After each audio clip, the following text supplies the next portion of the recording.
Okay, इसको hypocrisy कहते हैं या डेस्परेशन, ये आप ही बताना वीडियो के एंड में। अब देखिए, जब रशिया यूक्रेन वॉर स्टार्ट हुआ तो यूरोपियन यूनियन रशिया पे सैंक्शंस लगाता है, राइट? रशियन तेल पे सैंक्शंस लगाता है।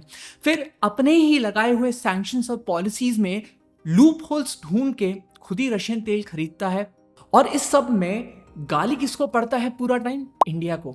इसी अक्टूबर में सिर्फ फ्रांस ने 203 मिलियन यूरोस का रशियन एलएनजी इंपोर्ट किया, which is way more than what it had imported last year. But publicly गाली किसको पड़ता है? इंडिया को। इस अक्टूबर में Europe was the fourth largest importer of Russian fossil fuels.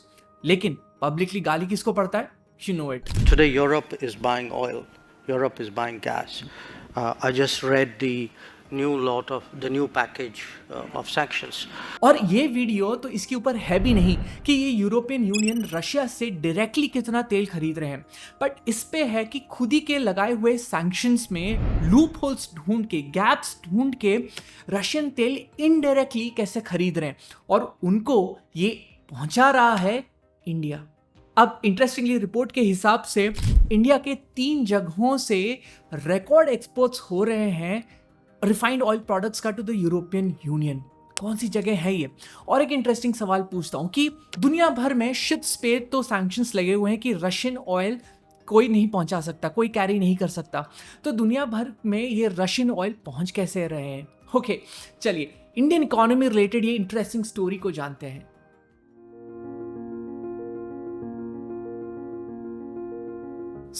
Ukraine war के बाद रशिया पे तो सैंक्शंस लगा दिया, राइट? बहुत सारे कंट्रीज ने रशियन तेल पे एक प्राइस कैप भी लगा दिया, $60 पर बैरल का। बाय द वे, इन सभी कंट्रीज को एक साथ प्राइस कैप कोalition कंट्रीज बोला जाता है। I mean, just for trivia. अब यूरोपियन यूनियन ने भी बोल दिया कि भैया अब रशियन तेल हम नहीं खरीदेंगे या कम खरीदेंगे, right? But as per a report 2023 में ये सारे सैंक्शनिंग कंट्रीज में लगभग 44% ज्यादा ऐसे ऑयल प्रोडक्ट्स खरीदे जो रशियन क्रूड से रिफाइन हुआ था। अब ये कैसे हो रहा है? क्योंकि ये यूरोपियन कंट्रीज जो हैं, ये जो सैंक्शनिंग कंट्रीज हैं, इन्होंने खुद ही के बनाए हुए पॉलिसी में एक लूप होल ढूंढ लिया है। क्या? अब इन्होंने ये तो कह दिया कि भैया रशिया का तेल हम नहीं खरीदेंगे या दूसरे लोग ना खरीदें, लेकिन जो कंट्रीज रशिया का तेल इंपोर्ट कर रहे हैं और उसको रिफाइन कर रहे हैं और उससे जो ऑयल प्रोडक्ट्स निकल रहा है, जैसे पेट्रोल डीजल हो गया, उनका क्या करना है? Right? By the way, India अब एग्जैक्टली यही कर रहा है। रशिया से तेल खरीद रहा है और यूरोपियन यूनियन को रिफाइंड ऑयल प्रोडक्ट्स पहुंचा रहा है। दिसंबर 2022 और दिसंबर 2023 के बीच में, यानी कि इस एक साल में ही ये पीसीसी कंट्रीज ने लगभग 8.5 बिलियन यूरोस का ऑयल प्रोडक्ट्स खरीदा है जो अपेरेंटली रशियन तेल से रिफाइन हुआ है। और खाली ये नहीं भैया, यूएसए भी जब से प्राइस कैप लगा है तब से दिसंबर 2023 तक सिर्फ यूएस ने ही लगभग 2 बिलियन यूरोस का ऐसे ऑयल प्रोडक्ट्स खरीद लिया है और इन सब को पहुंचा रहा है रिफाइंड ऑयल प्रोडक्ट्स इंडिया। तो इंडिया कैसे ये सैंक्शनिंग कंट्रीज के डुअल स्टैंडर्ड्स का फायदा उठा रहा है, लेट्स अंडरस्टैंड दैट। ओके, आगे बढ़ने से पहले आप लोगों से एक रिक्वेस्ट है कि अगर आप जेन्युइनली इंटरेस्टेड हैं ये जानने के लिए कि इंडियन इकोनॉमी में क्या चल रहा है, राइट, या अगर आप स्टॉक मार्केट में इन्वेस्ट करते हैं तो अपडेटेड रहना चाहते हैं कि इकोनॉमी में क्या चीजें चल रही हैं, because knowing that will help you become a better investor. मैंने तो यही एक्सपीरियंस किया है। तो जरूर इस चैनल से जुड़िए by subscribing to this channel and join this community. Anyway, देखते हैं कि इंडिया क्या कर रहा है।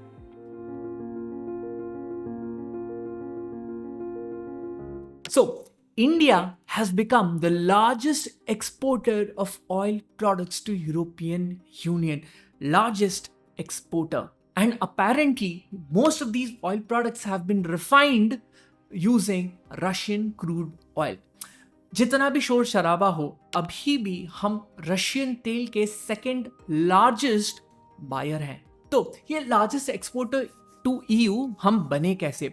इसी 2023 में जब ये सारे सैंक्शंस पीक में थे, जब सैंक्शंस लगे, तो उस टाइम पे यूरोपियन यूनियन सबसे ज्यादा डीजल रशिया से ही इंपोर्ट करता था। And we all know that diesel is a very important fuel for industrial activities और ट्रांसपोर्टेशन सेक्टर के लिए। लेकिन जब सैंक्शंस लग गया तो अचानक से रशिया का ये इंपोर्ट तो बंद हो गया। एंड कोइंसिडेंटली उसी टाइम पे सऊदी अरेबिया का diesel supply to European Union भी अफेक्ट हो गया फॉर द इंटरनल रीजंस। कुछ उनके रिफाइनरीज में रिवैम्प वगैरह शेड्यूल्ड था। अब यूरोपियन यूनियन के किटी में ये जो डीजल में एक गैप आ गया एंड ये गैप फिल किया इंडिया ने।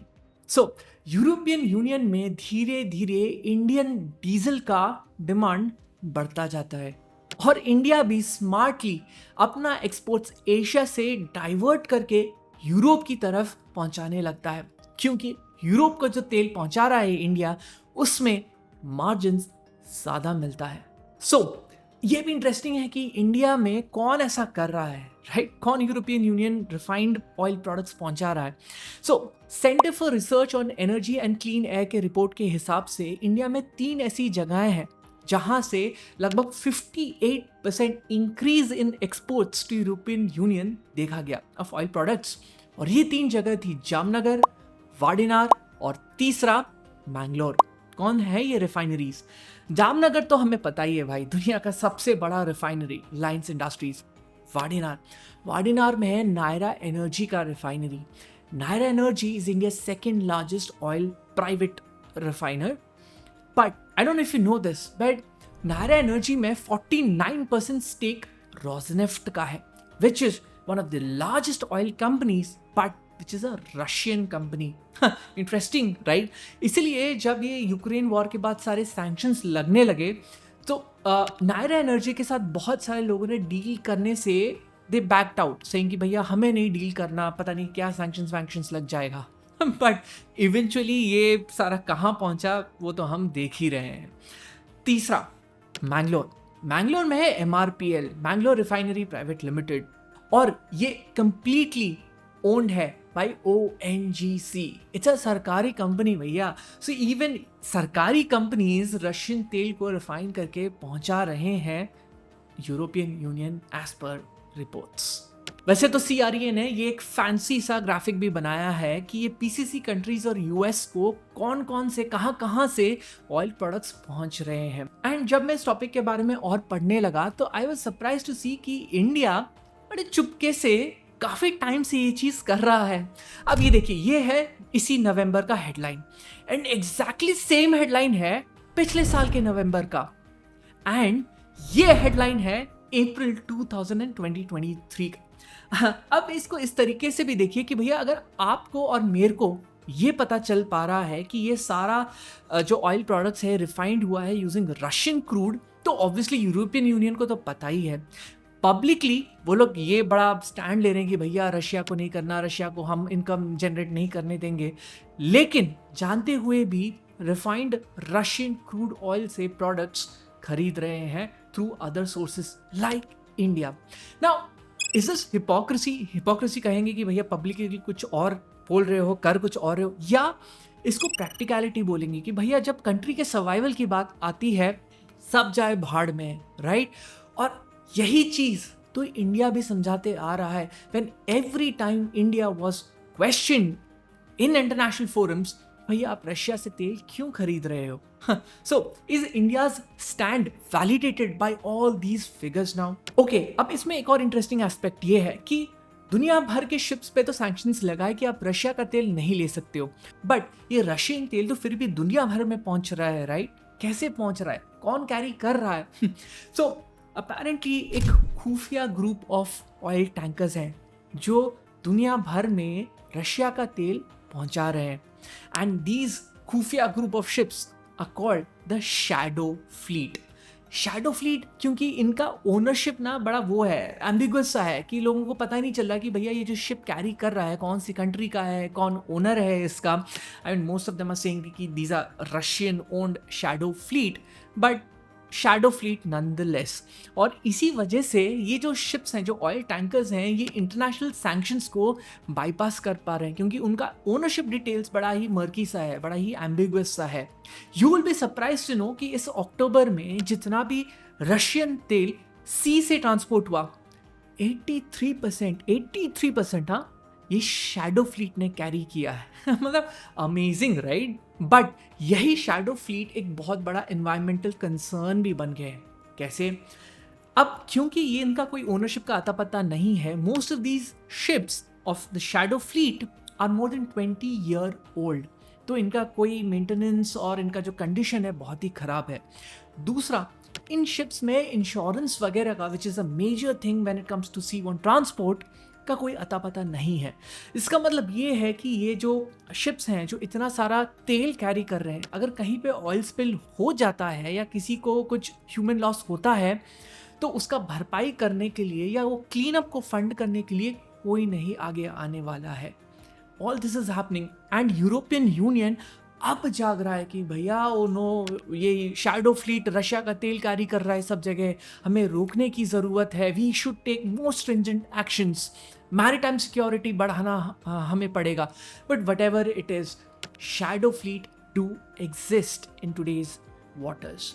This was the story. And क्या आपको लगता है कि ये सारे सिचुएशन में इंडियन ऑयल कंपनीज के पास एक अच्छा मौका है European union and western world के लिए एक बहुत बड़ा सोर्स बनने का of refined oil products? Comments में ज़रूर बताना, और इंडियन इकोनॉमी के ऊपर इंटरेस्टिंग स्टोरीज के लिए do join the channel. See you letter.